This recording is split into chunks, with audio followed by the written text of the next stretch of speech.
look at you and it's easy to see. You are that someone I've been trying to meet. I got your number. Olá, eu tô trazendo aqui para uma conversa comigo a doutora Nívia Contente. A doutora Nívia é pediatra e vem conversar com a gente sobre um tema muito bacana e que ela está todos os dias lidando com essa situação, que é a cobrança e as perfeições exigidas pelos pais, muitas vezes, pelos cuidadores, né, na infância. Então, ela como pediatra, ela percebe muito isso. E quais são essas implicações, os resultados no desenvolvimento emocional das crianças?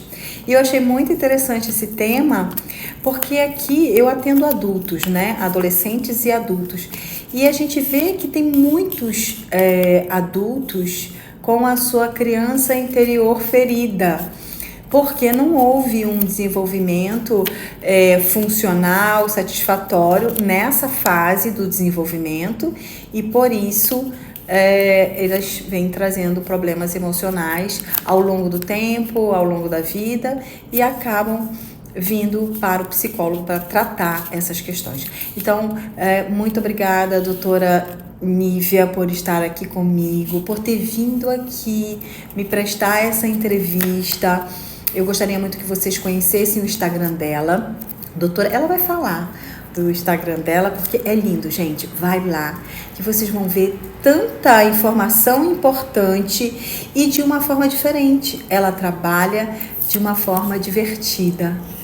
E não é aquela pediatra que faz o receituário e vai embora. Não, ela conversa, ela faz terapia com os pacientes dela também, tanto as crianças quanto os pais dessas crianças. Então, a palavra é sua, doutora, e fale um pouquinho mais sobre a senhora, sobre esse desenvolvimento no Instagram, que está muito legal, eu convido todos a irem lá, e sobre o seu trabalho. Primeiramente, eu quero agradecer o convite da Simone, porque foi um prazer conhecer ela, realmente foi um encontro assim de almas. Eu conheci ela num podcast de uma amiga nossa em comum e realmente nós nos identificamos muito, muitas coisas são parecidas.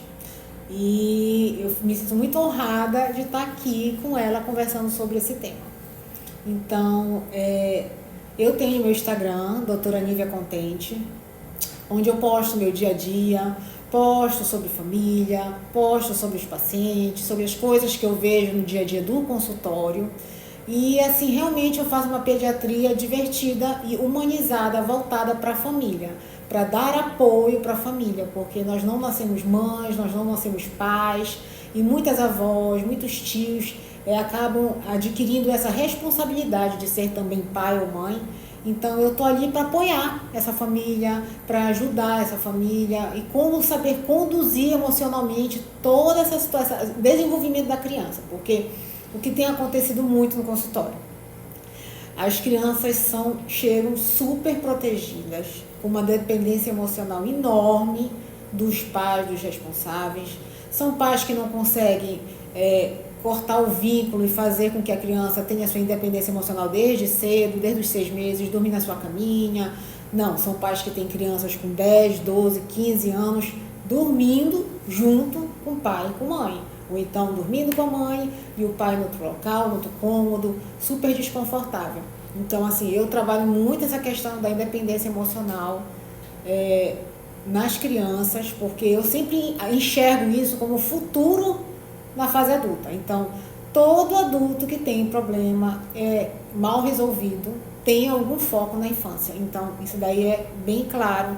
Se a doutora Simone, ela é muito mais expert nisso do que eu, ela vai fazer hipnose, ela vai descobrir algo que foi lá no passado, na infância, e que foi desencadeador daquele processo todo que não foi bem resolvido na infância e acabou por vir a trazer prejuízos, assim, às vezes muito comprometedores na fase adulta, que impedem as pessoas de evoluírem, de terem relacionamentos, de se relacionar, de poder criar um filho de uma forma mais adequada. Muito bem. E assim, a gente aqui, quando a gente faz terapia breve, quando a gente faz a própria regressão, vou dizer assim que 90% dos casos, o sintoma de hoje, seja depressão, ansiedade, o sintoma que o paciente traz para a terapia, ele teve a sua causa inicial na infância. E digo mais, o tratamento precisa ser feito a partir dali. Porque, por exemplo, na regressão a gente vem trazendo da idade atual até o útero materno. As questões que aparecem, vamos supor, uma pessoa de 30 anos que aparece com 25, com 20, nós não vamos tratar primeiramente, a gente vai buscar primeiro lá a infância, porque ali começava o desenvolvimento, entendeu? Então, a infância é importante.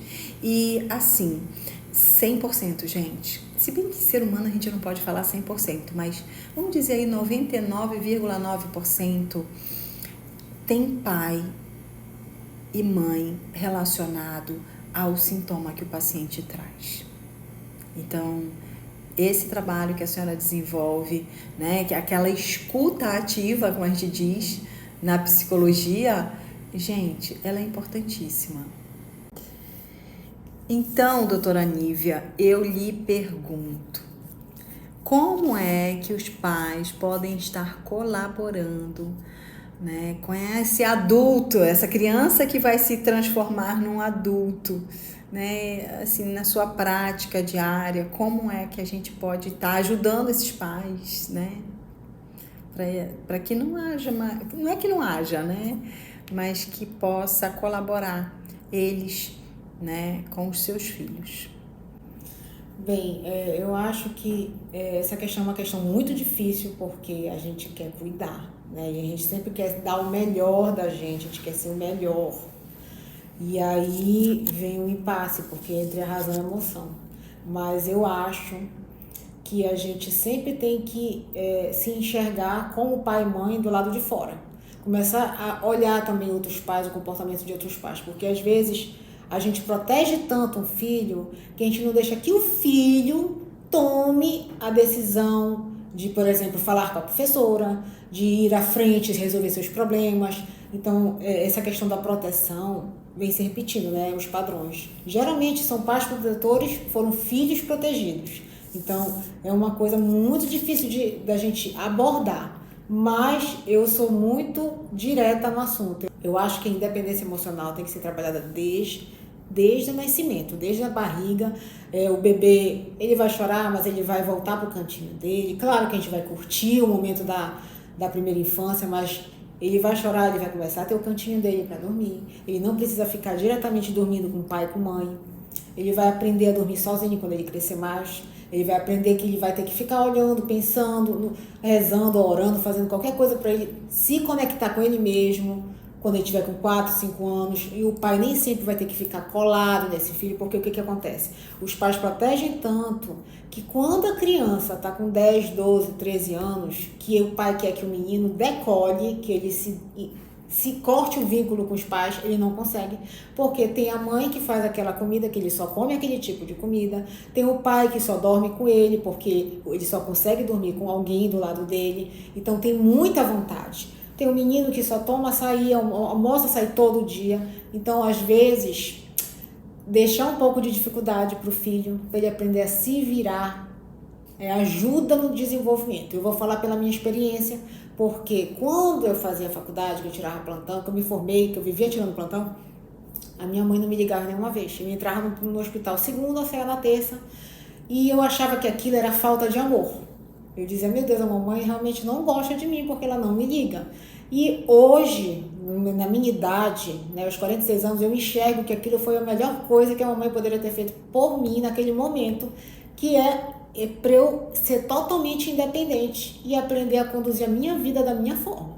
Então, foi a fase de realmente que eu virei adulta, porque foi dolorido para mim, mas eu acho que hoje eu colho muitos frutos bons, porque hoje eu decido as minhas coisas, eu não tenho dificuldade de interação social, de me expor ao público, até nas relações de trabalho, amizade. E hoje, inclusive, eu tomo decisões que ela não concorda, mas que ela tem que acatar, porque hoje eu sou adulta. Eu digo para ela que ela não tem que me enxergar mais como filha, mas sim como adulta.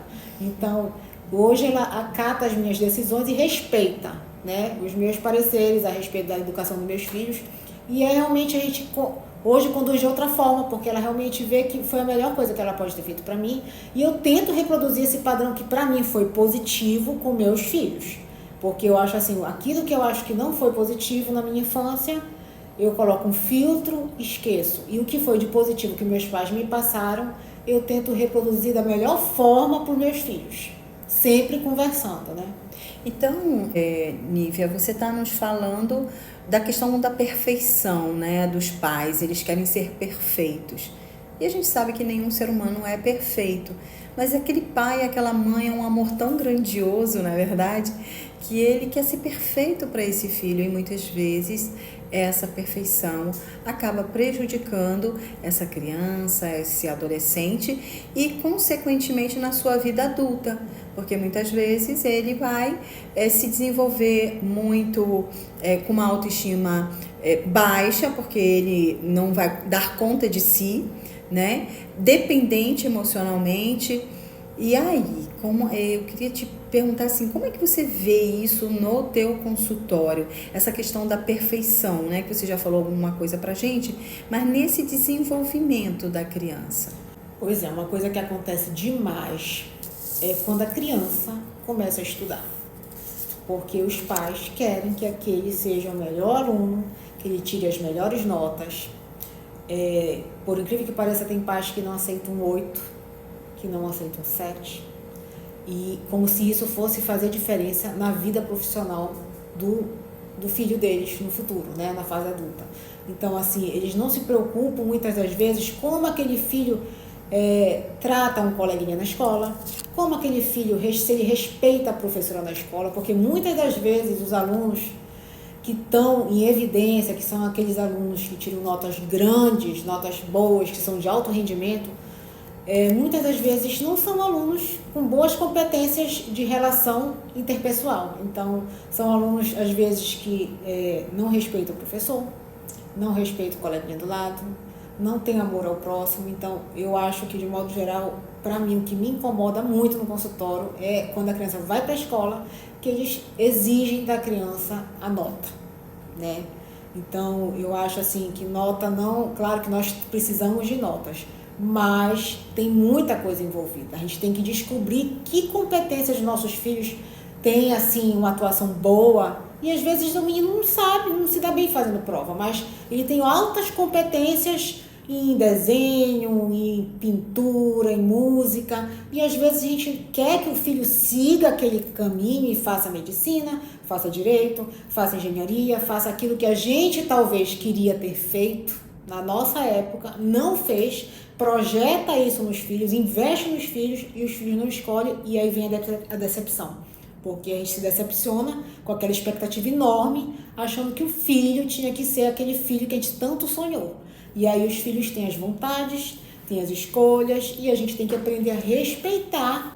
Não, e assim, a gente aqui em consultório, né, já passou dessa fase e chegou o adulto aqui.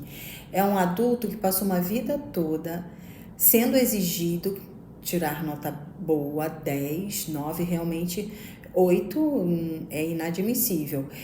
E quando ele chega na vida adulta, ele precisa continuar sendo perfeito, porque senão ele se sente incompetente. Então, se estabeleceu uma regra e ele precisa continuar seguindo essa regra. E muitas vezes ele não está feliz, porque tem alguns que se sentem felizes, né? De estarem se superando, de serem os melhores em tudo, né? No trabalho, né? Ser elogiado pelo chefe, enfim. Mas tem uns que se sentem cansados, sobrecarregados, e isso vai causar outros sentimentos e até sintomas, porque a gente fala assim, quando você não resolve a emoção, vai desencadear num sintoma físico, né?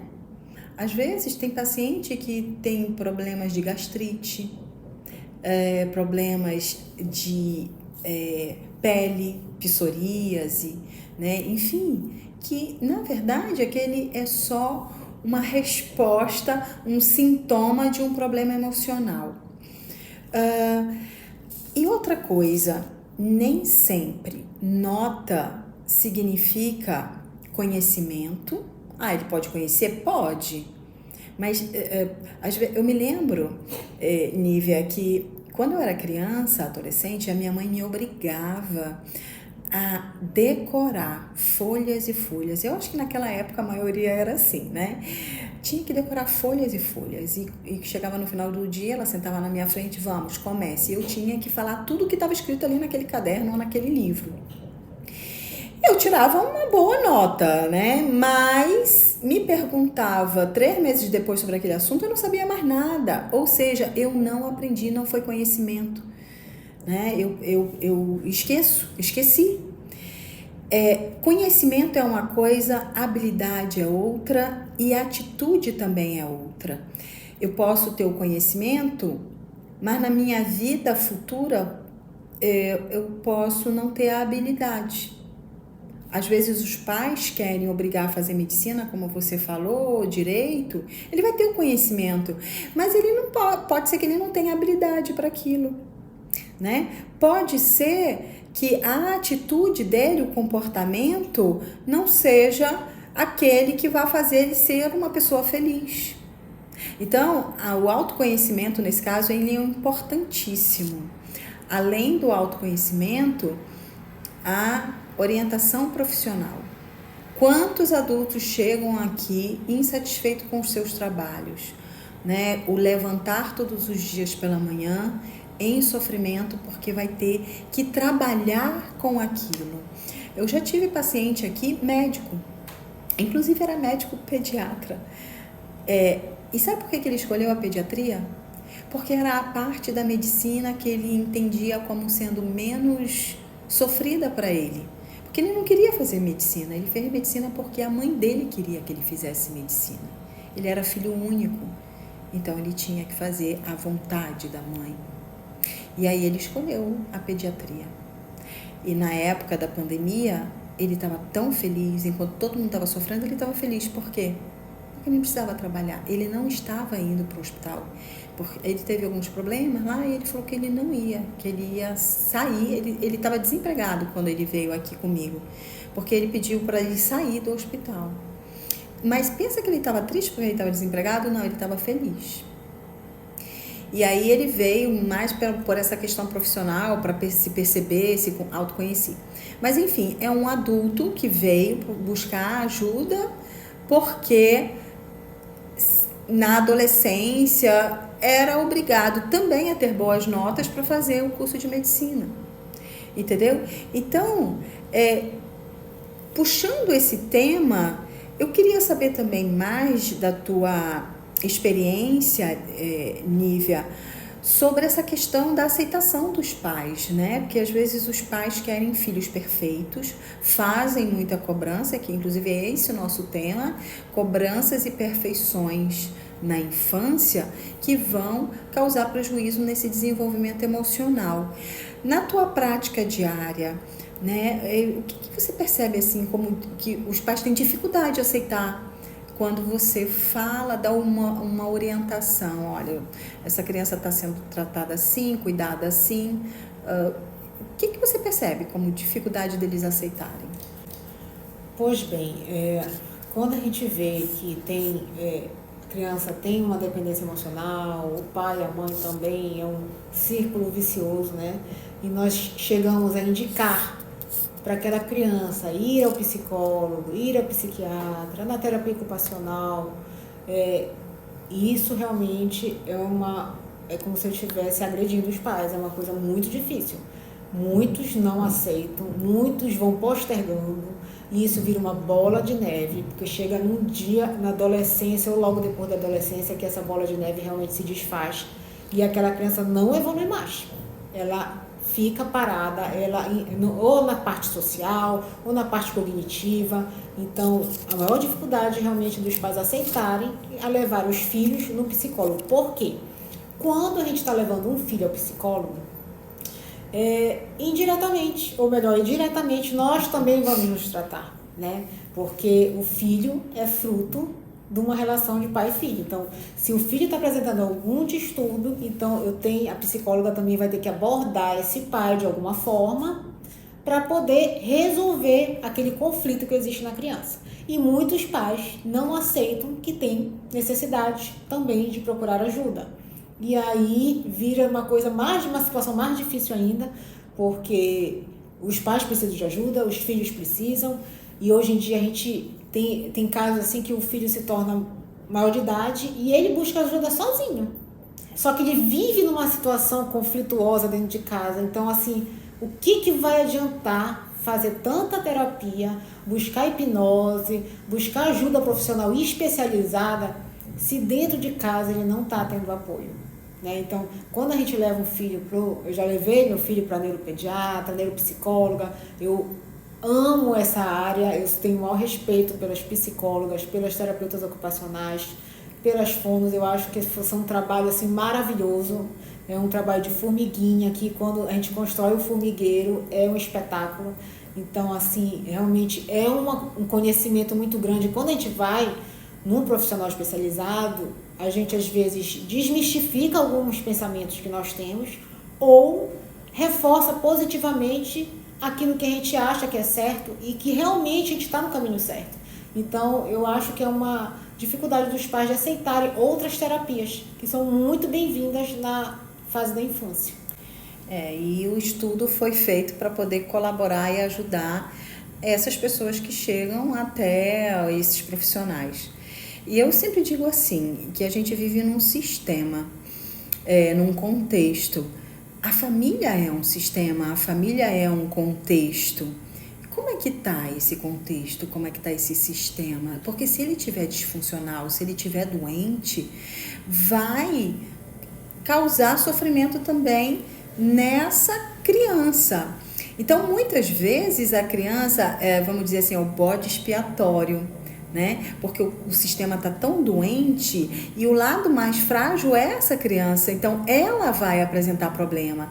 E os pais, e a gente não está aqui para culpar ninguém, para julgar ninguém, a gente está aqui para orientar, para abrir os olhos, né?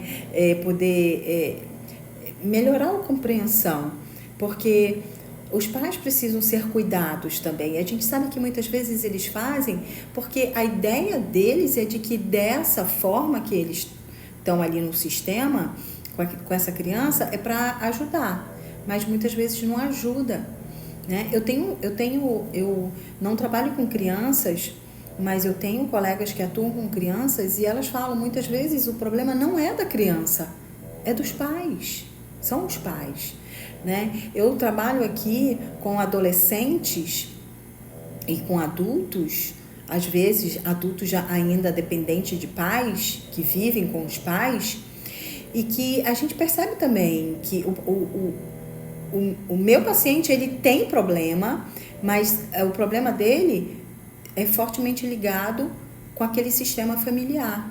E se o sistema não muda, ele também não vai mudar, gente. Pode fazer anos de terapia? Não vai. Ele melhora. E aí, o que eu costumo fazer para ajudar esse paciente? Eu começo a fortalecer esse paciente, a empoderar esse paciente, né? Para ele ser mais independente emocionalmente. Então, é nesse sentido. Outra questão que eu também acho muito importante é quem são os pais da criança? Quem é que toma a frente das atitudes perante a educação daquela criança? Então isso tem que estar bem estabelecido, porque às vezes o pai manda, o avô vem e desmanda. Aí a avó fica com pena, vai e acalenta. Então tem que ter um bom senso assim das pessoas, e os avós, nesse sentido, eles têm que se conter para tentar não interferir no momento que o pai está repreendendo a criança, está orientando a criança. Ele pode muito bem depois conversar com o filho, nos bastidores, dizer, meu filho, poxa, assim não foi legal, eu não gostei, tudo, mas não na frente da criança. Porque a partir do momento que a gente tira a autoridade do pai ou da mãe na frente da criança, aí as coisas complicam. Ou então, o pai e a mãe permitem que os avós atuem na educação da criança mais do que eles, também complica. Então eu acho que a gente tem que ter alguém que comande a situação. O pai é pai, a mãe é mãe, ok. Então eles que vão determinar o que vai acontecer. Vai nesse momento, vão existir muitos conflitos, porque é aquele momento que o pai vê o filho como um adulto. E um adulto que tem uma criança, que é o neto daquele avô. Então, assim, é uma situação difícil porque o avô está numa outra fase da vida dele. Não é aquela fase de educação, ele quer dar carinho, ele quer fazer coisas que ele não fez com o filho e acaba exagerando um pouco mais.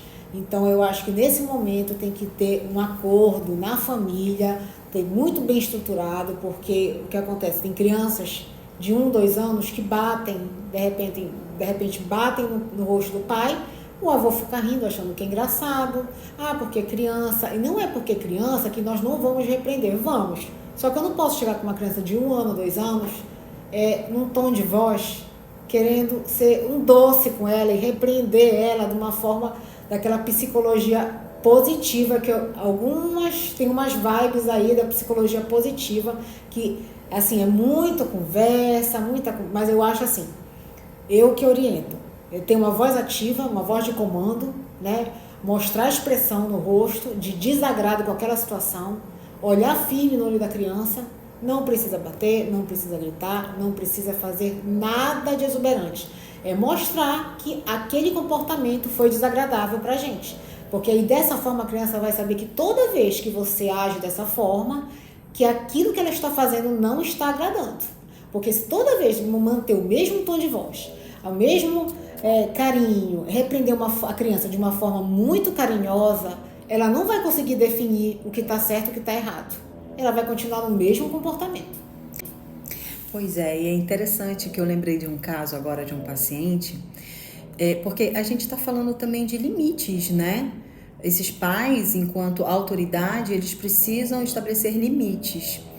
E esses limites, eles são dados através da expressão facial, como você estava falando, né? Do olhar. E essas crianças, elas precisam aprender a ter limites, porque quando elas se tornarem adultos, elas vão ter um chefe que vão dar limites para elas, uma namorada, né, uma esposa. Tô falando no caso de homem, porque eu me lembrei de um paciente que ele chegou aqui chorando como uma criança, porque a namorada terminou com ele e não aceitava voltar.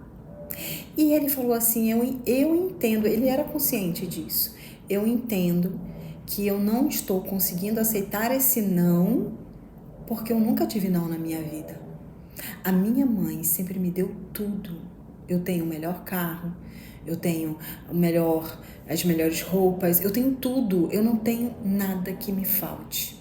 Só o amor dessa mulher que eu amo. E aí chorava como uma criança, entendeu? Então a importância do limite, do não, para a vida adulta também, na infância. E quem quiser saber mais sobre essa questão dos avós, passa lá no Instagram da doutora Nívia, que ela tem um post lá que ela fala. Aí seria muito interessante, né? Os avós poderem ver esse post, os pais. E os avós são muito bem-vindos no meu consultório. São pessoas assim que eu faço questão, eu cobro das mães para levar as avós. Porque é através das avós que eu descubro muita coisa dessa parte do relacionamento, da interação, da socialização, do emocional, até da mãe. Então as avós são muito bem-vindos, os avós também. E não pensem que a consulta da doutora Nívia é aquela consulta de 10, 15 minutos não, tá, gente? É uma consulta que ela dá atenção mesmo. Então, assim, se você chegar lá no consultório dela e ter que esperar um tempinho, espera, porque ela tá dando muita atenção para aquele pacientinho que tá lá. Depois vai chegar a sua vez e você também vai ter uma atenção especial. E o que eu posso falar da doutora Simone? Eu não gosto que eu chame de doutorado, né? É porque eu não tenho doutorado. Como é que ela chama de espetáculo? Uma pessoa que é psicóloga e trabalha com hipnose, realmente é uma coisa espetacular. As pessoas ainda não descobriram o poder da hipnose de se resolver certos conflitos até em uma sessão. Eu realmente aqui em Belém eu não tenho quem recomendar que não seja ela, porque realmente ela faz com amor, ela faz por amor e ela faz esperando encontrar esse resultado e resolver esse conflito no paciente que ela atende. Então eu realmente super indico, eu acho que todos deveriam se permitir, pelo menos uma vez, realizar uma sessão de hipnose com alguém capacitado, como eu estou falando da doutora Simone, alguém capacitado para poder resgatar coisas, às vezes, da infância e resolver conflitos atuais da vida da pessoa. E aí o que a doutora Simone falou tem tudo a ver, porque muitos de nós não permitem que nossos filhos se frustrem. E quantos de nós nos frustramos na infância, e isso foi até um incentivo para que na fase adulta nós conquistássemos algumas coisas. Então, a frustração na infância também deve fazer parte. Eu não posso só dar recompensa o tempo todo, e às vezes até tem pais que nem têm condições, e os que têm também, de ficarem comprando presentes caros para a criança ir no médico, ou chegar no médico, a criança dá uma choradinha, coloca o celular, a questão das telas hoje em dia. Então a questão da frustração, ela faz parte da nossa vida, desde a infância até a fase adulta. Quantos de nós nos frustramos até hoje? Então eu acho que é importante quando o filho não consegue alguma meta, ou então nós não podemos dar aquilo para aquele filho, chega a dizer, não, eu não posso. Ah, mas fulano tem. Sim, fulano tem porque o pai dele quis dar, ou então o pai dele pode dar, mas eu não vou lhe dar. Cada um impõe seus limites, né? Os limites que impõe somos nós. Então, cada família tem um ritmo. Então, a gente não pode, o tempo todo, não permitir que esse filho não sofra. Porque o sofrimento faz parte do crescimento. Para a gente crescer, a gente sofre. Exatamente. E assim, o não, ele é muito importante, né? Porque muitas vezes a gente não sabe receber um não. E algo que eu acho muito importante falar, muitos adultos são altamente capacitados. Isso eu tenho contato, assim, eu vejo pessoas próximas que eu conheço, altamente inteligentes, mas que não conseguem conviver no ambiente de trabalho. Não conseguem trabalhar. Por quê? Justamente, não conseguem ouvir não conseguem ser repreendidos, não conseguem ser cobrados e acham que a vida é um mar de rosas, porque a família sempre foi tudo muito perfeito. Então, assim, quando o filho não queria ir para a escola, a mãe permitia, quando o filho não queria fazer tal coisa, deixava, então não exigia nada daquele filho. Então, muitos adultos são altamente capacitados, muito inteligentes, muito bons no que fazem, mas quando chega na prática, como a doutora Simone falou, quando chega na prática de agir, eles não conseguem manter um ambiente de trabalho. Tem gente que não tem adulto que não consegue se manter trabalhando, porque sai de um trabalho e vai para outro. Sai de um outro trabalho, aí pula para o outro. Por quê? Reclama sempre do patrão, reclama que é sempre repreendido. Então, a vida é assim, tudo tem hierarquia, né? A gente vai recebendo ordens, vai obedecendo ordens, vai respeitando as pessoas e, ao mesmo tempo, para a gente poder mandar, a gente tem que aprender a saber receber a ordem. Senão, nunca a gente vai conseguir chegar no local daquela pessoa que a gente tanto almeja, né? Então assim, é impossível a gente querer ser pais perfeitos. Não tem perfeição, né? A gente vai errar, a gente vai acertar, sabendo que é importante, sim, manter um equilíbrio. Eu digo que na vida sempre a gente está em busca do equilíbrio, né? O que a gente chama de homeostase. Horas a gente vai perceber que a gente errou e a gente pode voltar e refazer, né? Da melhor forma. É interessante, tá batido, mas é verdade. A gente não nasce com manual, nossos filhos não nasceram com manual. A gente vai aprender na prática. Mas quando a gente... esse vídeo foi feito especialmente para isso, para trazer informação, para trazer a vivência da doutora Nívia, porque é na vivência dela que a gente pode aprender muita coisa, né? Então, a gente está fazendo esse vídeo para ajudar, não só a gente, mas vocês também nesse sentido, porque a gente também está aprendendo, a gente aprende com os nossos pacientes. E como a doutora Simone falou que ninguém nasce sabendo, a gente não consegue educar os nossos filhos todos iguais, porque são pessoas diferentes. Cada um vai ter uma necessidade diferente, cada um vai agir de uma forma diferente, vai ter suas escolhas. Então, às vezes amanhã eu crio meus filhos todos iguais. Não dá para criar igual, porque às vezes um é mais dependente, o outro é mais resolvido, o outro tem mais atitude. Então, as pessoas são diferentes e a gente tem que saber conviver com pessoas diferentes. Muito bem, eu lhe agradeço a sua participação aqui. Eu queria saber se você tem mais alguma coisa aqui para nos dizer, para orientar quem está nos assistindo, ou a gente pode finalizar por aqui. Eu queria agradecer mais uma vez, porque é uma amiga que eu fiz, né, há pouco tempo, e que eu tenho o maior prazer de dizer que é uma profissional de excelência, e eu sou apaixonada pela hipnose, de acordo com a doutora Simone faz, que realmente é voltada para a resolução de problemas. Então, não é uma hipnose de brincadeira, nem de a pessoa, eu vou experimentar hipnose. Não. A doutora Simone, ela faz hipnose para tratar problemas, para resolver problemas. Então, realmente é uma terapia para a resolução de problemas mais imediatos, né? Assim, eu digo que é uma terapia breve, né? Eu gosto muito da hipnose e é por isso que eu tô aqui. Porque se fosse para trabalhar somente com a terapia convencional, eu não estaria mais não. Eu gosto muito da hipnose porque o paciente, quando chega até a gente, o que ele quer? Se libertar daquele problema, daquele sofrimento. E se a gente consegue ajudar esse paciente a se libertar mais rápido, é óbvio que a gente vai escolher isso. Então, por isso que eu gosto da hipnose, né? Porque a gente consegue perceber um resultado mais imediato. Simone, mas é 100% garantido? Não. Sabe por que não é? Porque não depende de mim, depende do paciente.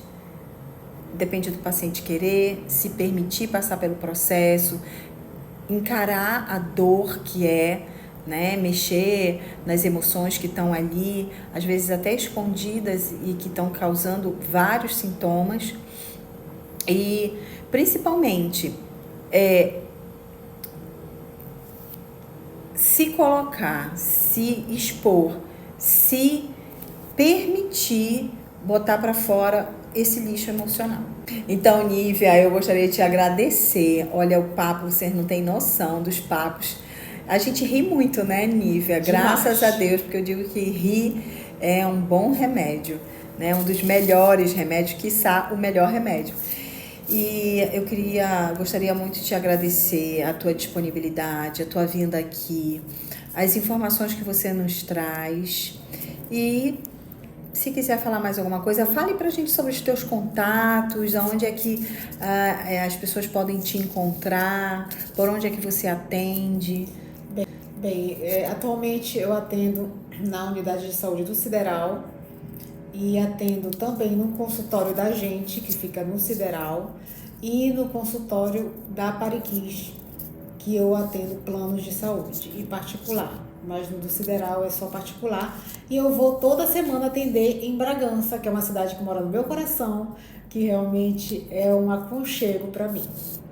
E eu fico a dispor de quem quiser mandar direct para tirar dúvida, entrar em contato. Realmente eu gosto dessa conexão com as pessoas, né? Para esclarecer, para acalentar o coração e para deixar todo mundo com o coração tranquilo. E ela tá no Instagram e futuramente estará no YouTube junto com a mãe dela, que também é médica, psiquiatra, e elas vão estar fazendo alguns vídeos muito interessantes, tá bom?